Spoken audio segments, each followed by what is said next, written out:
Jika istidraj sebenarnya merupakan ujian dari Allah, tapi kenapa bentuk ujian tersebut adalah terus-menerus diberikan nikmat yang melalaikan? Sampai batasan mana kita mengartikan bahwa rejeki atau nikmat yang kita terima itu istidraj atau bukan? Dengan kualitas ibadah yang biasa saja, misal seseorang tetap sholat namun di akhir waktu, jarang melakukan ibadah sunnah, tapi yang kita lihat hidupnya enak-enak saja, bahkan berkecukupan. Dan bagaimana Ustadz agar memotivasi diri agar ibadah yang dilakukan tidak hanya soal kuantitas namun juga berkualitas? Syukran Ustadz, jazakumullah khairan.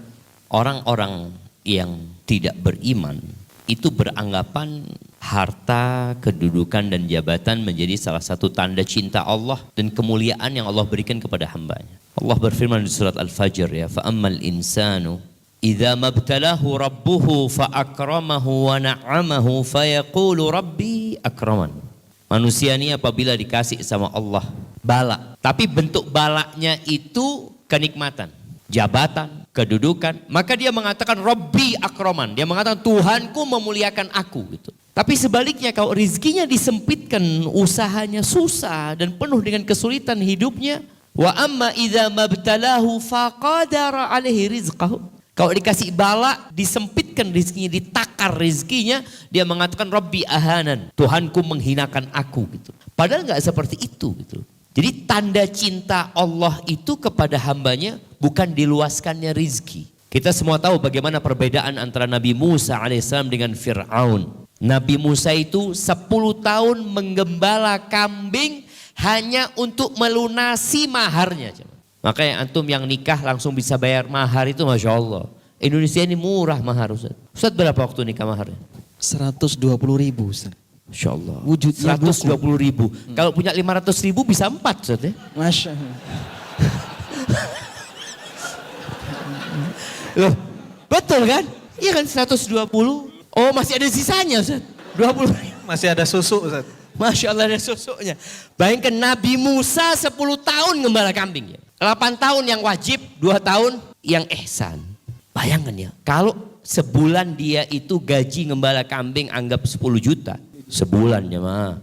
Ustaz gembala kambing dulu Ustaz, babak belur Ustaz, anggap 5 juta lah. Kan kalau kambingnya jumlahnya 2.000 jemaah, itu kambingnya mertuanya Nabi Musa, bisa bayangin ya. Itu selama 10 tahun berapa maharnya dia? Loh anak kok bicara kambing Ustaz ya? Iya, tentang kehidupan Nabi Musa dengan Fir'aun. Nabi Musa itu kalimur rahman, susah hidupnya. Dan Fir'aun itu adalah musuh agama Allah dan musuh Allah, dikasih kenikmatan.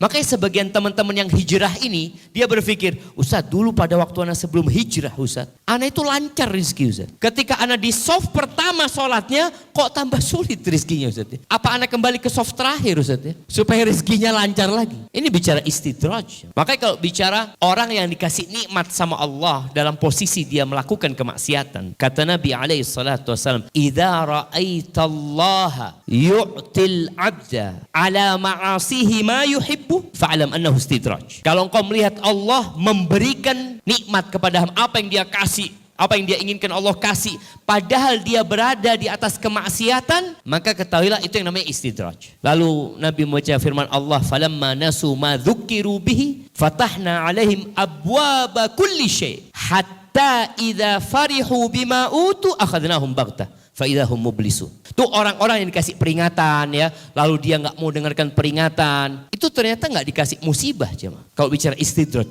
Allah bukakan pintu-pintu kebaikan buat dia, pintu-pintu nikmat buat dia, sampai tatkala dia bersenang-senang dengan kenikmatan itu, lupa dengan peringatan-peringatan Allah, dicabut nyawanya dalam kondisi belum siap-siap. Makanya orang yang mati mendadak dalam kondisi masih berbuat maksiat itu istidraj. Tapi kalau dikasih penyakit sama Allah, kemudian dia nggak langsung mati, dia punya kesempatan bertobat kepada Allah Azza wa Jalla. Itu mungkin tanda istidraj ketika harta yang diberikan membuat dia semakin jauh dari Allah Azza wa Jalla. Yang awalnya di soft pertama jadi di soft terakhir. Yang awalnya kajian online. Untuk Antum lihat, anak kok jarang kajian ya setelah bisnis anak semakin banyak. Yang ditakutkan itu menjadi tanda istidraj. Allah kalau cinta sama hambanya itu dikasih bala. Idza ahabballahu qauman ibtalahum. Dikasih bala. Makanya orang yang paling dahsyat balanya itu siapa? Para nabi. Para nabi. Nabi kita Muhammad alaihi salatu wassalam adalah makhluk yang paling dicintai Allah. Nggak ada. Jadi kalau Nabi kita Muhammad alaihi salatu wassalam ditimbang dengan seluruh para nabi, Nabi kita lebih mulia dari mereka semuanya. Tapi ternyata Allah berikan bala yang lebih dahsyat kepada beliau. Sampai salah satu sahabat pernah mengunjungi Nabi SAW ketika sakit ya. Demam beliau. Demam yang sangat parah sekali ya. Sahabat itu megang selimutnya Nabi SAW itu panas ya. Sampai dia mengatakan, ya Rasulullah innaka tu'akwa'kan syadidan. Ya Rasulullah panasmu ini parah banget. Naam kata Nabi SAW. Inni u'akwa'kar rajulaini minkum. Panasku ini panasnya 2 orang di antara kalian. Kok bisa ya Rasulullah? Apakah karena engkau akan mendapat pahala double? Iya kata Nabi SAW. Jadi buat para jamaah dan para suami istri ya, hendaklah saling mengingatkan. Ada yang suaminya semakin kaya, semakin tinggi jabatannya, ternyata semakin jauh dari Allah Azza wa Jalla. Maka tolong diingatkan. Ada istri-istri yang ketika miskin, puasa Senin Kemis ya, Masya Allah. Tapi ketika Allah berikan kekayaan, puasa Ramadan kadang-kadang utangnya belum dibayar sampai saat ini.